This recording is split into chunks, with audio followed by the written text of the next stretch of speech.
The Christmas Tree and the Wedding by Fyodor Dostoevsky. The other day I saw a wedding, but no, I would rather tell you about a Christmas tree. The wedding was superb. I liked it immensely, but the other incident was still finer. I don't know why it is that the sight of the wedding reminded me of the Christmas tree. This is the way it happened. Exactly 5 years ago, on New Year's Eve, I was invited to a children's ball by a man high up in the business world, who had his connections, his circle of acquaintances, and his intrigues. So it seems as though the children's ball was merely a pretext for the parents to come together and discuss matters of interest to themselves, quite innocently and casually. I was an outsider, and, as I had no special matters to air, I was able to spend the evening independently of the others. There was another gentleman present, who, like myself, had just stumbled upon this affair of domestic bliss. He was the first to attract my attention. His appearance was not that of a man of birth or high family. He was tall, rather thin, very serious, and well-dressed. Apparently he had no heart for the family festivities.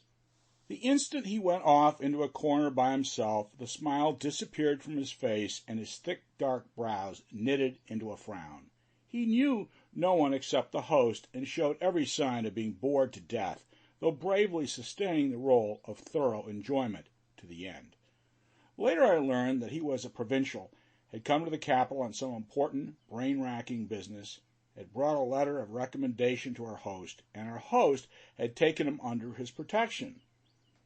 It was merely out of politeness that he had invited him to the children's ball. They did not play cards with him. They did not offer him cigars. No one entered into conversation with him. Possibly they recognized the bird by its feathers from a distance. Thus my gentleman, not knowing what to do with his hands, was compelled to spend the evening stroking his whiskers. His whiskers were really fine, but he stroked them so assiduously that one got the feeling that the whiskers had come into the world first and afterwards the man, in order to stroke them. There was another guest who interested me, but he was of quite a different order. He was a personage. They called him Julian Mastakovich. At first glance, one could tell he was an honored guest and stood in the same relation to the host as the host to the gentleman of the whiskers.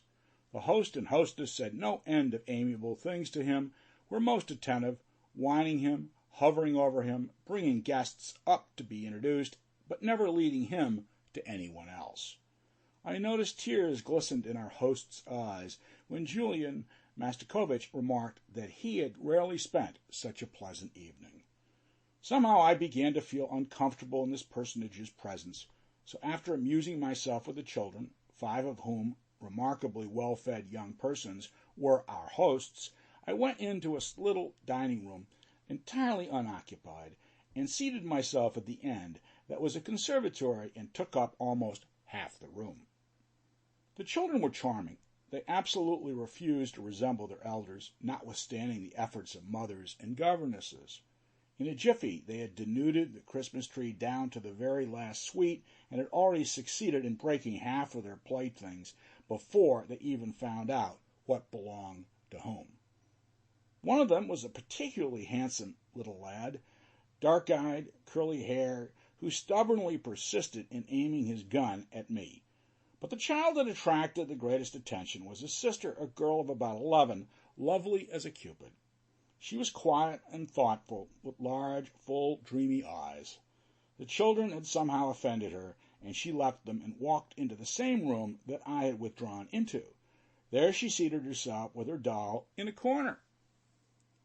Her father is an immensely wealthy businessman, the guests informed each other in tones of awe. 300,000 rubles set aside for her dowry already. As I turned to look at the group from which I heard this news issuing, my glance met Julian Mastakovich's. He stood listening to the insipid chatter in an attitude of concentrated attention, with his hands behind his back and his head inclined to one side.